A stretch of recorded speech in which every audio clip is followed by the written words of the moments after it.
to speak with you today about your HACCP plan and how that might look different under the new Food Safety Modernization Act and the requirements for a Preventive Controls plan. There's been a lot of, I think, misconceptions that if you have a HACCP plan, you're good to go and you've met all the requirements of Preventive Controls under FSMA. And I think there's also been some misconceptions that you're going to have to keep duplicate plans, like a dual set of books for HACCP and Preventive Control. So today I just kind of wanted to navigate through the proposed rule on Preventive Controls and specifically to call out what the similarities and the differences are with your existing HACCP plan. I'm making the assumption here that the majority of you in this room have HACCP plans in place. I kind of have assumed that if you're coming to a conference like this, you're probably proactive, and even if you fall into one of the food sector categories that doesn't fall under regulated HACCP, you have a HACCP program in place because it's the right thing to do, your third-party audit firm requires it, or your customers require it, and so forth. So this is a sort of my version of a cutesy title, distinguishing between apples and oranges. You know, we've heard when comparing items, it's apples and oranges. We're not literally talking about apples and oranges. I know we have a lot of fruit growers in the Northwest, so I wanted to clear that up. So the Food Safety Modernization Act, it's been around for over 3 years now. It came out in 2011, and it's interesting that we're 3 years later, we're still sort of scratching our heads on what does it mean? And I'm going to walk you through the reason for that. There are parts of the Food Safety Modernization Act that went into place immediately, January 4, 2011. And there are parts that are going to have to go through the rulemaking process that are going to require clarification, which is where this Preventive Controls falls out. FSMA applies to facilities and products that are under FDA jurisdiction, so we'll exclude anything that's USDA jurisdiction. And specifically today we're going to focus on preventive controls. It is very HACCP-like, but it is not the same thing as HACCP. The reason that it's a little unclear as to whether FSMA has been implemented yet or not is that there are some sections that have been implemented and some that have not. So this diagram here is designed to help you understand what happens when food regulation is being proposed, when it's being written, and when we as the industry have to comply. So first, the bill is passed by the House and the Senate, and then it gets signed by the President. So January 2011 is when Obama signed the act into law. And 34 of the 41 sections of FSMA went into place immediately. Things like biannual registration. If you're an FDA facility, you have to register your facility every 2 years. Updates to the reportable food registry. Additional requirements or lower threshold for administrative detention. 34 components went into place immediately. 7 of them, however, were in need of further explanation of what exactly the requirements are. And for those 7 components, we are going to have rules, proposed rules that come out. Industry, regulators, consumers, consumer groups can all make comments on the proposed rule. Then the final rule comes out, and finally the FDA will enforce it. There are 7 sections of FSMA that require this rulemaking process. And they tend to be some of the more major sections of FSMA. So let's take a look at what those 7 sections are. I've got those listed here. The one I've highlighted for you is Preventive Controls. This is where our HARPC requirements come out. And you can read on down through here. Produce safety rule has come out. Sanitary transport of food is expected out any day now. Certainly within the next couple of months, we're expecting that proposed rule to come out. Foreign supplier verification has been published. Voluntary qualified importer has not. Import certificates has not. And accreditation of third-party auditors has. So we're really right in the middle of this whole rulemaking process. And I wish it were all neat and simple and we could just simply say for each of these sections there will be a single rule published. But that's not the case, especially when it comes to preventive controls. What's happened is the FDA took a look at what needed to be covered by preventive controls and really felt like it was best managed through having separate rules. So the first rule that came out was preventive controls for human food. The second one that came out was preventive controls for animal food. And really those are almost identical with the exception of having to have an allergen control program. If you're making food for animals, which is pet food or animal feed, you are not required to have an allergen control program. But other than that, it's really going to look almost identical to the requirements for human food. And then this third component has to do with preventing intentional adulteration or intentional contamination. When in the original FSMA Act under Preventive Controls, it says you must address hazards that may be intentionally introduced. I happen to agree with what the FDA has said here. They said, you know what, when doing an evaluation for hazards that may be intentionally introduced, it's really a different type of process than looking at inherent food safety hazards. They've also said the control measures are quite different. So fortunately, they've put out a separate proposed rule, and this one has come out just recently, and it's the mitigation strategies to protect food from intentional adulteration. So under preventive controls, under the umbrella of preventive controls, we actually have 3 proposed rules, okay? And I want to walk you through exactly what about your existing HACCP plan will comply and meet requirements of preventive controls, and what additional elements you'll need to build upon it, okay? So HARPC, I know that's a new acronym for some of you, stands for Hazard Analysis and Risk-Based Preventive Controls. This comes right out of FSMA. It says you shall have a HARPC program. The other way you may have heard it is being called Preventive Controls. So those two terms are used interchangeably, HARPC and Preventive Controls. The proposed rule for human food has already come out. It's gone through its comment period, and that comment period has closed. One interesting thing that kind of gives you a little bit of perspective about how significant this regulation is. Typically, when a proposed rule is published, it is available for comment between 30 60 days. This one went from January through November. They kept extending the date. They said, this is so important and so significant that we need to make sure we've really heard from all the stakeholders before we move forward. The proposed rule for animal food came out in October, and we have until mid-February to comment on that, give our feedback to the FDA before they make their final rule. When we talk about timelines, the final rule must be published by April 2015. There was a court case in California that basically took the FDA to court and said, you're not moving fast enough on this. And they said by April 2015, you must have the final rules published. What that means for you as industry is that when that final rule is published, it will include various compliance dates, the dates that you have to be fully compliant with that regulation.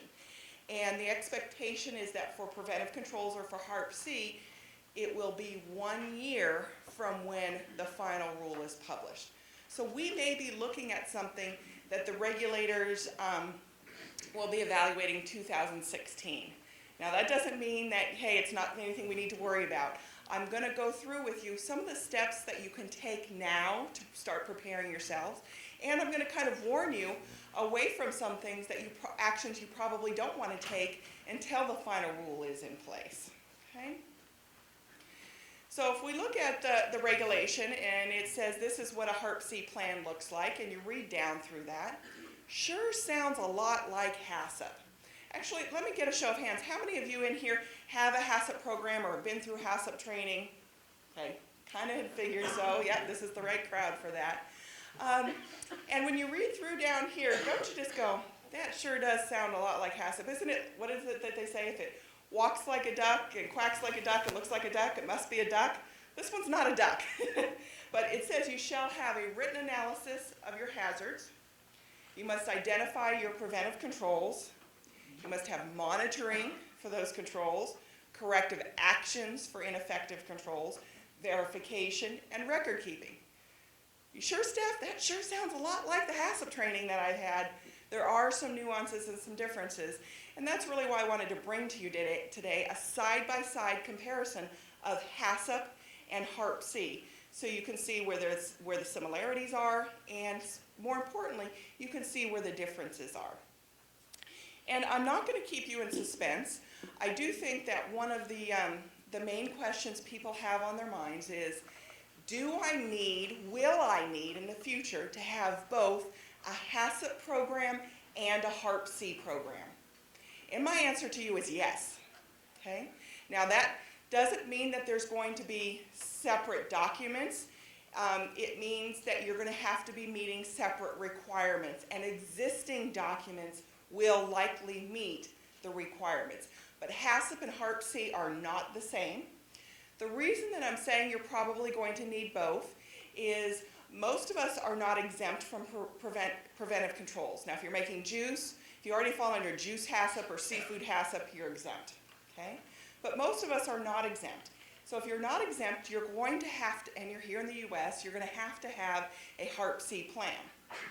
Now, the government is not also going to require you to have a HACCP plan, but it is really what is required for doing business. Your third-party auditors, your customers, if you're selling to the Walmarts of the world, if you're getting a GFSI audit, they require that you have a HACCP plan. Okay? Now, when we dive into the details, what we find is that HACCP really is a subset of our HARPC plan. So we really believe that you're going to be able to keep HACCP true to form as you've been doing it, since the 1950s when it came out, 1980s when it really became popular in the food industry.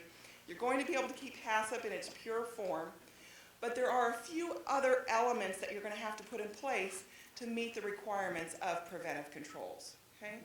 So I want to walk you through that. But yes, it is my belief that you will have to meet both standards, which are a bit different.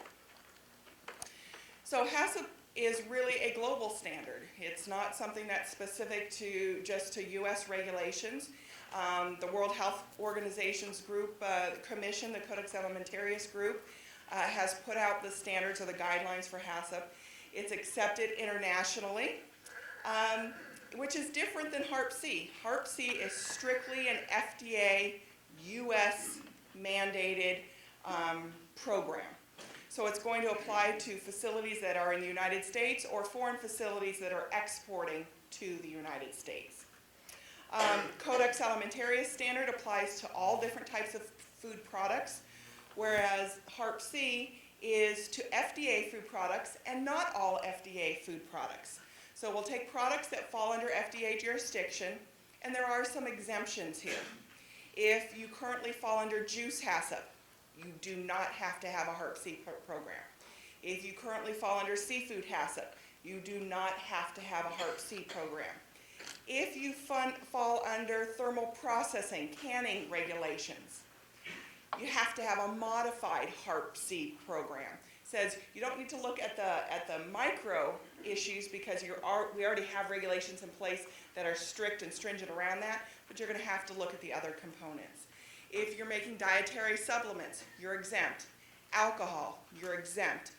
If you're a distribution facility and at no point in time is the product exposed to the environment, you're simply bringing it in, storing it, maybe doing some packaging where maybe you're bringing various flavors together, but the product's never exposed to the environment, you're exempt from this. Okay? So not all FDA products, some limited FDA products. HACCP, in the United States, we have a few products that fall under regulated HACCP. Obviously for USDA, we've got meat and poultry products, and for FDA regular products, we've got seafood and juice. Some of you may be in an operation where maybe some of your products fall under juice HACCP, but some do not. The products that you make that fall under juice HACCP are exempt. The products that do not fall under juice HACCP, maybe you make some other beverages that aren't 100% juice, those would have to have a HARPC plan. So it's not by facility, but it's by product. Okay? In HACCP, you are required to do some preliminary tasks. There's some specific things, prescriptive activities, if you will, that HACCP requires that help prepare you for doing a hazard analysis. There are things like assembling a team. They require that you've got a multidisciplinary team that's knowledgeable about the products and the process. HARPC has something a little bit different. We'll get to that in a moment. They require under HACCP that you describe your product and the intended use. Under HARPC, you need to know those things as part of your risk assessment, but it doesn't get as prescriptive as saying these need to be defined in your written plan. HACCP, if you've written a HACCP plan, if you've reviewed a HACCP plan, you've seen that flow diagrams have to be constructed so that you can evaluate the process steps. HARPC, again, does not get that prescriptive. I suspect we're going to use those tools because they've been useful for us, but it is not mandated by HARPC. What HARPC does require, rather than requiring a team, is it does require a qualified individual. Okay? But the person can be qualified either by experience or by training. Okay? And it's my belief that this is really sort of the counterpoint to requiring to have a team. The whole point is that you've got to have the right knowledge base in place when you're doing a hazard analysis. You don't just pick up some guy off the street to do this activity. Now, the FDA does not require that the qualified individual be an employee of your company. So it is possible that you may outsource the activities of a qualified individual. I would definitely caution you about hiring someone, going to qualifiedindividual.com or qualifiedindividual.rs and just purchasing a HARPC program. If the individual, the expert, hasn't worked with the people who know your process, you're probably going to be missing some significant hazards. You're not going to have the buy-in necessary to appropriately implement it.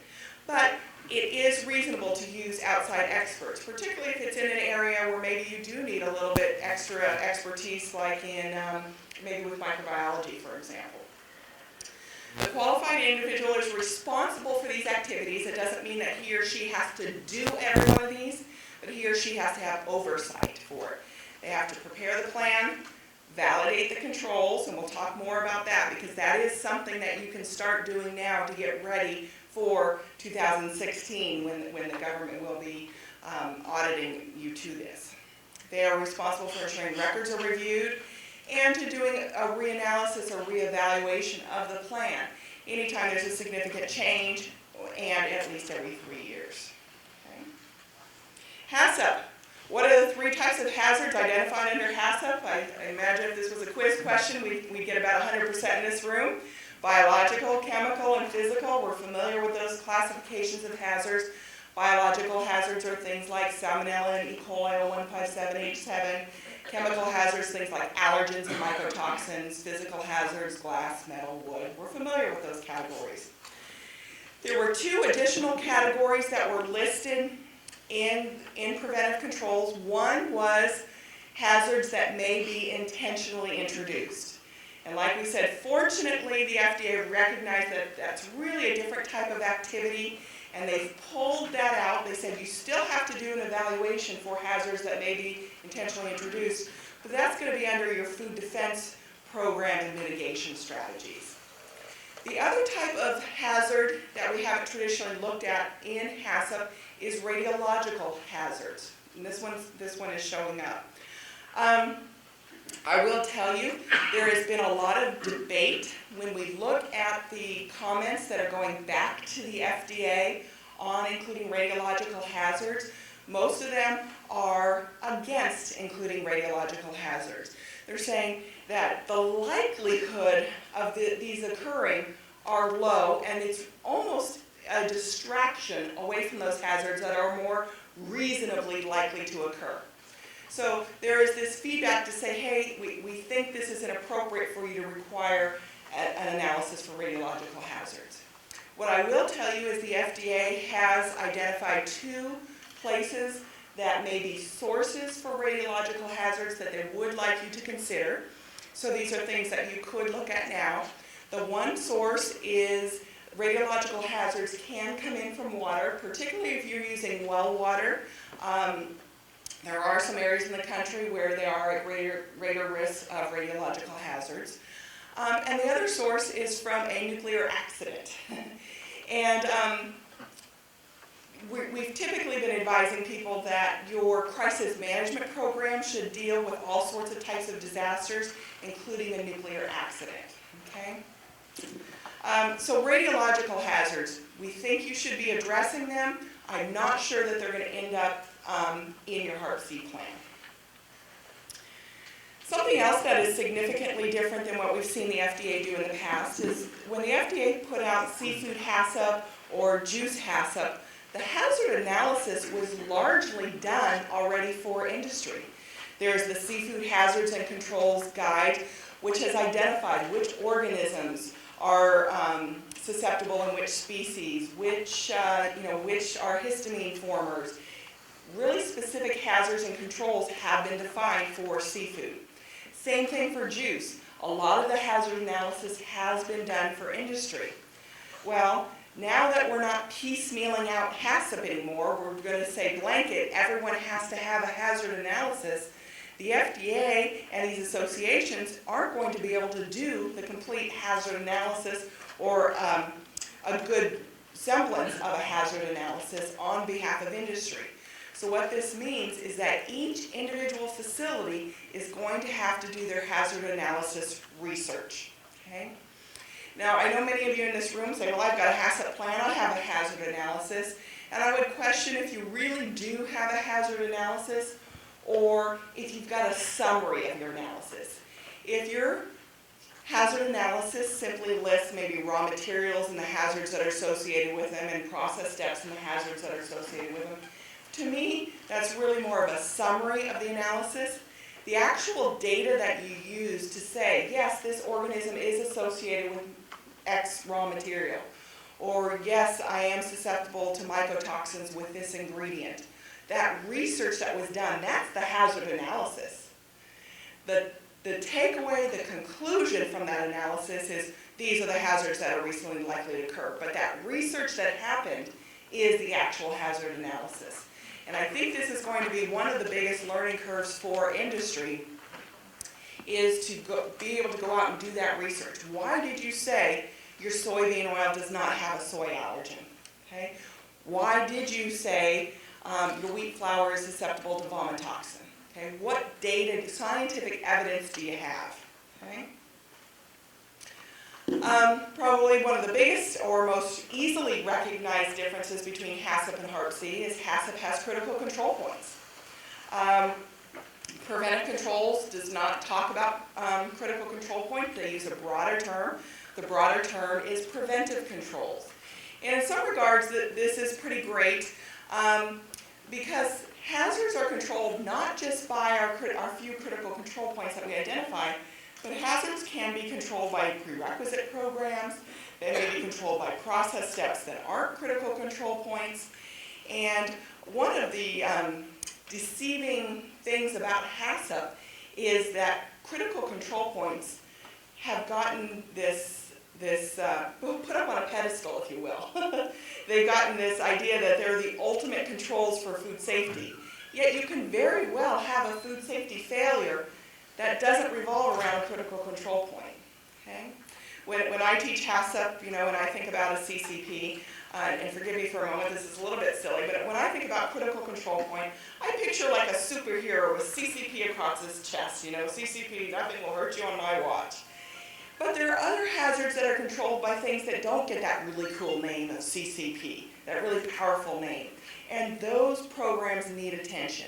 And I think HARPC does a good job of addressing and elevating those other programs that have been sort of seen as secondary, to really recognizing that those are important for food safety.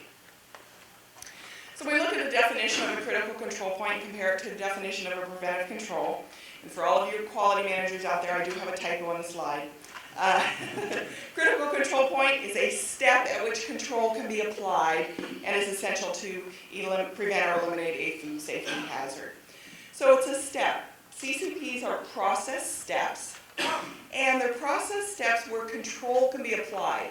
And this control can be applied is important because that's where our critical limit comes in. What value must that step achieve in order to be effective? Is it a certain temperature it must achieve? Is it a certain pressure it must achieve? Okay? Conversely, a preventive control are reasonably appropriate procedures, practices, and processes. So processes is in there. It might be a process step, but it could be a procedure or practice. It could be a sanitation activity. That's not a process step. That's something that happens in the environment. That a person knowledgeable about the safe, it's supposed to say safe processing of food, would employ to significantly minimize or prevent hazards. Okay? So we've taken this definition and it said it's those activities you need to do to make safe food, and we're using a term like activities, something beyond just that process step. So it's a broader definition. And I will acknowledge that HACCP hasn't totally dismissed the significance of these activities that aren't process steps. They've simply gone about it in a different way. If you're familiar with juice HACCP and seafood HACCP, there are 8 SSOPs that you're required to comply with. They're part of the preamble. And they define what we refer to as prerequisite programs, or they actually line up quite nicely with our preventive controls. So for example, they require water safety. Okay, this is not life vest. This is making sure you're using safe potable water. Okay, making sure you have backflow preventers in place and so forth. So we would say that's one of our preventive controls. Making sure that your food contact surfaces are properly cleaned and sanitized. We call that our sanitation program. So kind of showing here that there's a lot of similarities, but they're bucketed or grouped or named different things. In the end, they are addressed. I do think under HARPC, categorizing them as preventive controls does elevate sort of the recognition of their significance. Okay? So if we look at preventive controls, in the proposed rule, these are the preventive controls that have been listed. You shall have sanitation controls, which is not just cleaning and sanitizing, but it's also sanitary design. You shall have allergen controls, unless you're making animal food or feed for animals. You shall have a recall plan. And this is one I've struggled with a little bit. Recalls to me seems very reactive. It doesn't seem preventive. However, it can prevent the hazard from actually getting to the consumer. So we look at it in that context. Or other process controls. So these have been clearly defined in the proposed rule that's been closed for comment. What the proposed rule also listed were these pending activities. And what they said is, industry, talk to us. They said, we want to know your opinion on whether this should be required and what it should look like. And one of the challenges that the FDA has is they're trying to write a one-size-fits-all rule. So if you're dairy, if you're fresh cut produce, if you're a bakery, how do you write one regulation that can fit all of these different types of industries? So they're asking, really they're not asking, should we require training for employees? They're asking, what should that training look like? Does it have to be documented? How do you handle various language barriers that we might have? Environmental monitoring, this is one of the trickiest ones. They're asking, should we require that you do environmental monitoring that includes pathogen testing? They're asking, should we be prescriptive on the frequency of doing environmental monitoring? And I expect that we're going to come out with, if you meet certain criteria, you're going to get a more prescriptive requirement for environmental monitoring. So if you're making a ready-to-eat product that is exposed to the environment during your process, if it has pH and water activity that supports pathogen growth, in those cases you're probably going to have a more stringent environmental monitoring protocol. Whereas if you're in another type of environment, maybe in a flour mill, it's not ready to eat, it will support pathogen survival but not necessarily growth, probably a different type of environmental monitoring. But environmental monitoring is going to come to your facility in some form. Okay? Some of the GMPs, depending on what your process is, some of the GMPs like water quality will in fact be preventive controls. It's very well written out in the proposed rule what we have to do if we're purchasing, say, from Mexico, but why don't we have the same requirements if we're purchasing, say, from Idaho or somewhere in the United States? Really what's happened here is once the foreign supplier rules have been flushed out, something very similar is going to fall under preventive controls. We just needed to make sure that they didn't conflict with one another, that they had similar requirements. So there will be a requirement for supplier verification. So if we were to take a quick snapshot on what is a preventive control includes both CCPs and SSOPs if we're talking HACCP language versus HARPC language. Another significant difference is HACCP does require, because it only talks about critical control points, critical limits. Critical limits are that criterion that separates acceptability from unacceptability. It's that measurable value assigned to a process step that says if we meet this value, we will effectively eliminate the hazard.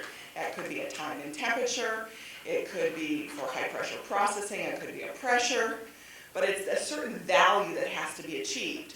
Now we don't have this for preventive controls. For preventive controls, some of our process steps may have those similar parameters, but if we're looking at something like sanitation or allergen control or recall plan as a preventive control, there aren't going to be those specific numeric values or parameters that have to be met. So this is a significant difference. And it's significant because I think it's going to be significant from an FDA inspection or investigation standpoint because there's some subjectivity there. The FDA is going to come in and they're going to say, how did you determine if your sanitation program was or was not effective? And it won't be as simple as saying, well, here's the literature that says we have to meet 165 degrees, and we did. It's going to be open to some subjectivity. So I think we're going to see some pushback to the FDA when some of these inspections start happening.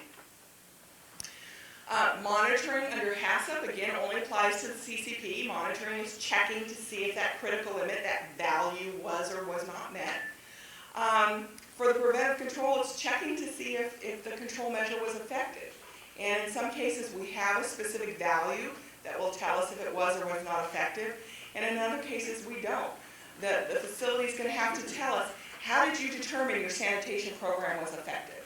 And if it's CIP, there might be time, temperatures, concentrations that you look at.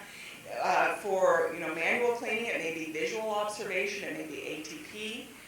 But the company's going to have in writing, how do we evaluate the effectiveness of these programs? Okay? Verification under HACCP is making sure that we're complying with the plan. Did we do what we said we were going to do? Verification under HARPC gets into both, did we follow our plan, but also was it valid or was it effective? Okay. And then the validation, I know this is one of the things you loved about your HACCP class was understanding the difference between verification and validation. HACCP validation truly is making sure that all of the elements of your HACCP plan are effective. Not just your CCPs, but all the elements are effective. Validation under HARPC is collecting scientific and technical information to determine if the plan is effective. It says, where is the evidence that the activities that you are doing will result in safe food? Okay? So when you're doing validation for HACCP, it includes all elements. In the proposed rule, it specifically says that you are not required to do validation for these 3 preventive controls. You're not required to do validation for food allergen controls, sanitation controls, and recall plan. Corrective action. We know corrective action is what do you do when one of those controls fails? What do you do when that CCP fails? And this, I know we have down pat. If our CCP fails, we didn't meet our critical limit. Hey, staff, we hold all our product from the last good check to the next good check, and we've got one of 2 things we can do with that product. We either rerun 100% of it back through a working CCP, or we throw it out. Okay? It is not considered food safe. Those are our 2 options. Something different happens here when we're talking about things that are environmental and maybe not process steps. It says that if you find that one of your preventive controls has failed, you must evaluate the affected food.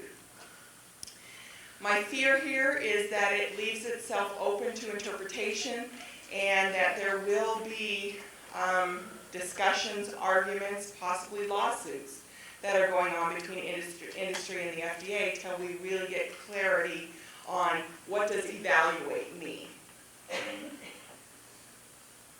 Under HACCP, you're required to reevaluate your plan once per year or any time that there is a significant change. So significant change, maybe in the past we've been making cookies and now we're going to start selling cookie dough. Maybe we packaged in plastic in the past and now we're going to package in glass. Okay? If there's a significant change, and at least once per year, you've got to sit down, you've got to reevaluate. Are there new hazards? Are there new threats? Are there new uses for our product? What failures did we have? Those sorts of things. Under HARPC, at least every 3 years, you're going to be required to sit down and do that analysis. Okay? Does it have to be documented? Absolutely. Okay. I also found this one to be very interesting. This is one that's up for debate.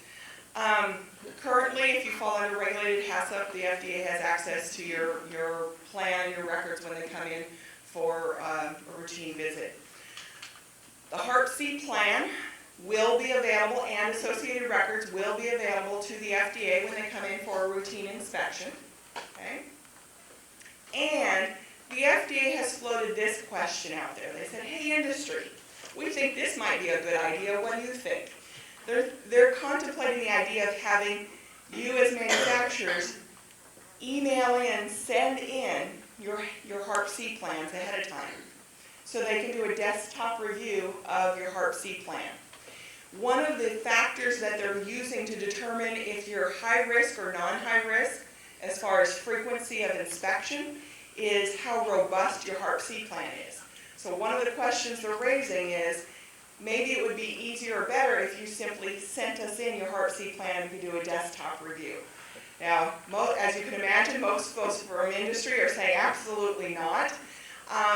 The big fear here is that you really can't get a good understanding of a HACCP plan or a HARPC plan without being in the facility itself and seeing the process and understanding the process. So this one will be interesting. Like I said, all of the feedback I've seen has said, heck no, we don't see this as a good idea. Okay? How about record retention? For HACCP, if you've got a product that is perishable, it's got a short shelf life, they're saying you must keep your records for 1 year related to your HACCP plan. If you've got a longer shelf life product, either 2 years or the shelf life of the product, whichever is greater. Under HARPC, the standard is 2-year record retention. Okay? I will tell you that it is to your benefit to make sure you are keeping your records at least for the shelf life of your product, and probably even longer. At AIB, we typically say at least 1 year past the shelf life, simply because it may take epidemiologists and the lawyers and whoever to figure out that it was your product that was implicated in this outbreak. And those records are really what you can stand up in a court of law and say, here's the evidence that we did our due diligence. Okay? On the flip side, there are some negatives to keeping records too long, but these are some of the things that you need to consider when establishing that record retention time. All right, so I've kind of thrown a lot at you here about the difference between HACCP and HARPC, and I know you've got to go back to your facilities and you've got to juggle it, so let me give you a few tips or pointers on what next steps would be. Okay? What are my takeaways from this? I think I understood what you were saying, Steph. I see the similarities, I see the differences, but what do I do? Okay? My first step recommendation to you is don't touch a hair on the head of the HACCP plan. Don't change your HACCP plan because of HARPC. Okay? We really believe that you're going to need to have a HACCP plan because it's a requirement of your third-party audits, it's a requirement of your customers, it's a requirement of any of your customers that you have internationally. don't change your HACCP plan. We believe that you are going to be able to meet both HACCP and HARPC by keeping HACCP pure, according to Codex, and adding a few additional elements, okay? So it's not about going out and rewriting your HACCP plan today, okay? That is not what the takeaway was. But what you should do is you should start working towards getting not a qualified individual, but several qualified individuals in your facility. This means ensuring that people have had HACCP training, that you're not the only person who has had HACCP training, but that you've got a group. You've got some depth on that bench that's had HACCP training. I was talking to one of my colleagues the other day about Preventive Controls curriculum, Preventive Controls training. I find it very hard to believe that people are out there developing Preventive Controls training that isn't based on people already knowing HACCP. So coming into a Preventive Controls class with HACCP will be a prerequisite. So we want to make sure that you've got that HACCP training in place. The Food Safety Preventive Controls Alliance is putting together a curriculum on preventive controls. It obviously cannot be finalized till the final rules come out, but they do have members of the FDA who are assisting them, guiding them, particularly when there's questions about the intent of what's in the preventive controls. The Preventive Controls Alliance, along with other food safety educators like AIB, will be offering the curriculum when it comes out. But you probably aren't going to be prepared for it unless you've had that HACCP as a foundation. Okay? All right, radiological hazards. What should I do about that? Well, what I would say right now, since the FDA has identified 2 potential sources for radiological hazards, water and nuclear incident or accident, get documentation about your water source. Are you getting well water? Are you in a region where there's a greater risk from a radiological hazard leaching into the water supply? If so, you want to determine, do you need to increase frequency of testing of that well? Okay. So I would document this. I would put it in my HACCP plan. I would keep it as a separate evaluation that you've done. We would also suggest that you look at your incident management or crisis management plan and ensure that it addresses how to deal with a radiological event. Okay? The Washington State Department of Ag and Washington State Department of Health actually have worked together and have put out a pamphlet that's actually very good. It's targeted to the food industry on how to respond to radiological events. It talks about certain distances that you might be from an event and whether you have exposed product, you're on a farm. Really great document, again, put out by the Washington State Department of Ag and State Department of Health in conjunction on how to respond when there is an event. We would suggest include that in your crisis management plan. Not expanding your HACCP plan, but your crisis management plan. Hazard analysis. Like I said, I think this is one of those places where a lot of legwork is going to have to be done by companies, and that is justifying what is the scientific evidence that something is or is not a hazard that's reasonably likely to occur for your raw materials, for your process step, for your finished product. So obtaining that scientific data, doing that research, getting those technical papers, getting the white papers, researching, is it a shellfish that's recognized as an allergen in the United States or just in Canada? Figuring out those nuances. So doing that research, not just simply having that list there, but that documentation to back it up. Particularly in today's workforce, where people tend to change jobs more frequently, they change companies more frequently, or you get promoted within the same company, maybe do a different plan, and maybe you've got this HACCP plan that's been really great, but we don't know what did we base these decisions on. And whatever we base those decisions on may change over time. Okay? You will be required to validate your process controls, that they are in fact effective. Now, if you have a CCP, say that's been maybe a kill step, you probably have that data in place that says this time and temperature, maybe for pasteurization, will result in safe food.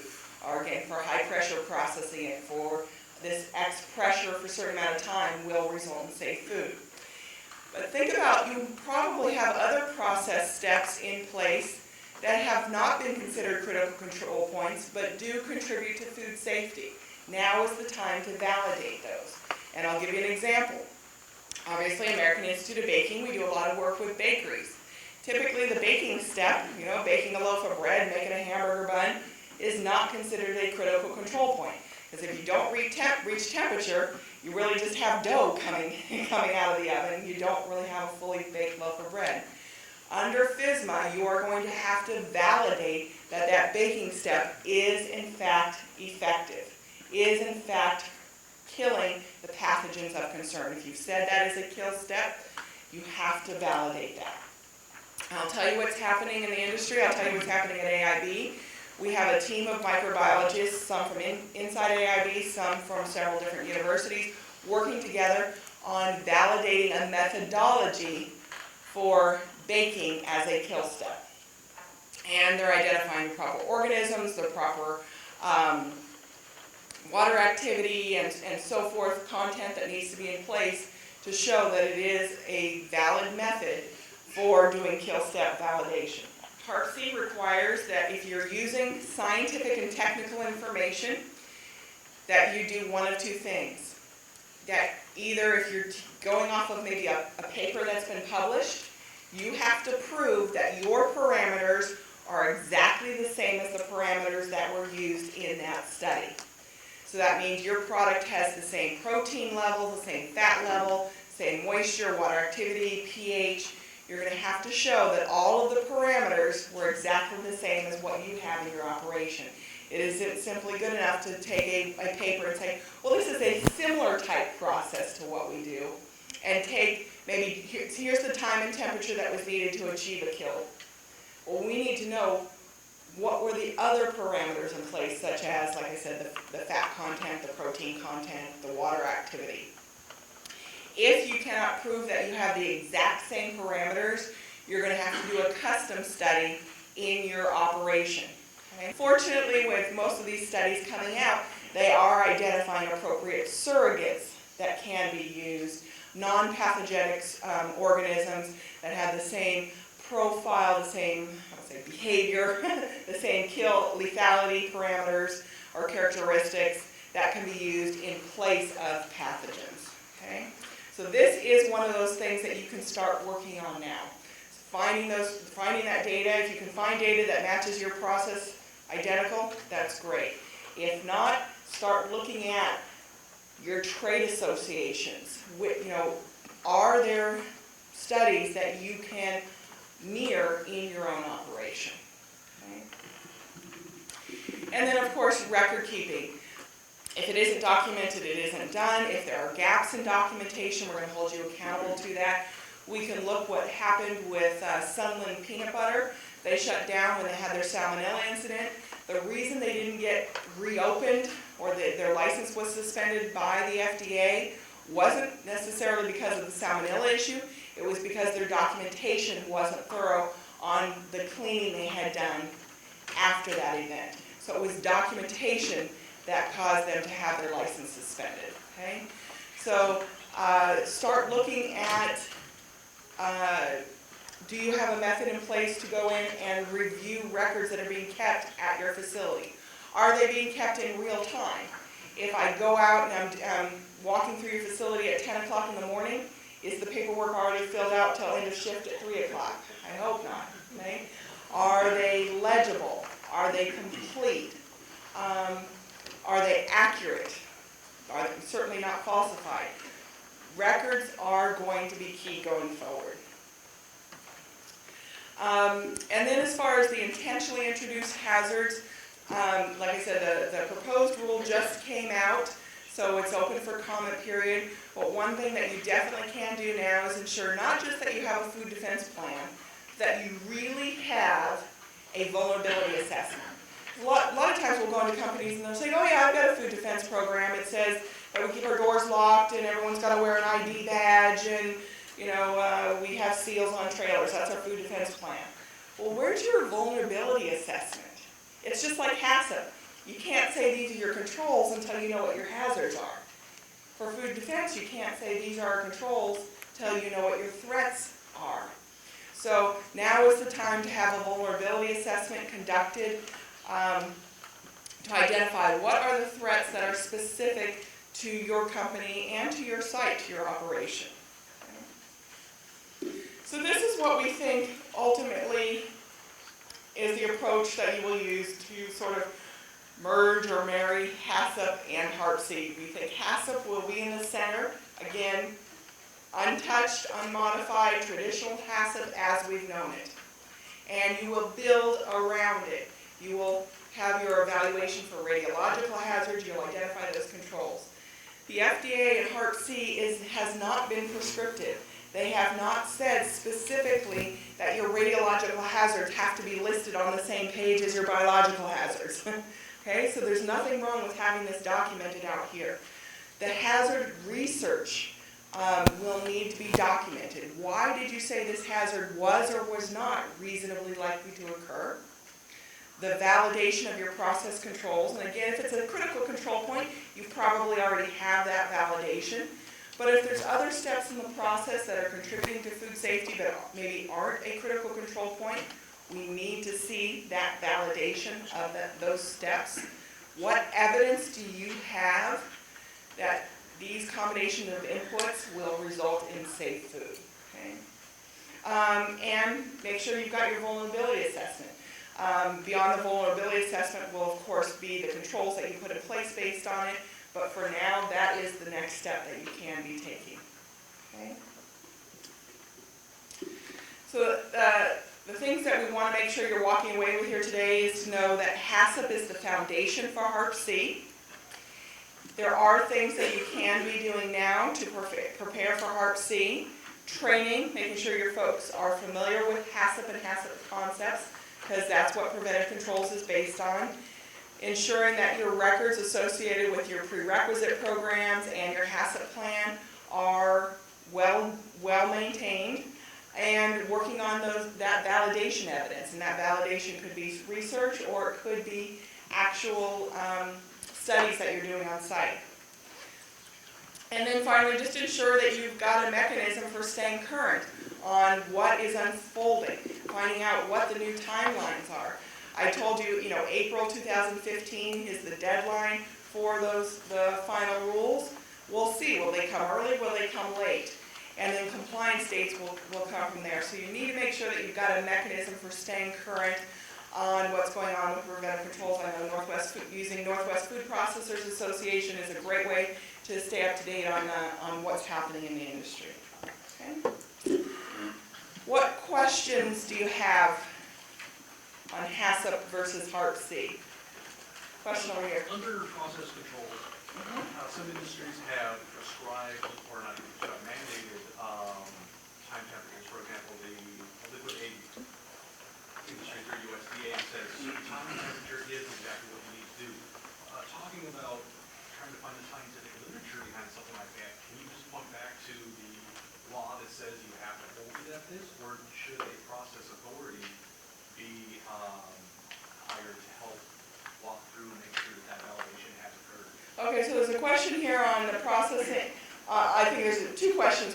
The example was specific to thermal processing of liquid eggs. The USDA dictates time and temperature. Can you simply point to the regulation? My answer to that is that's USDA, so that is separate from this, so that would not be the best example. If there are regulations in place,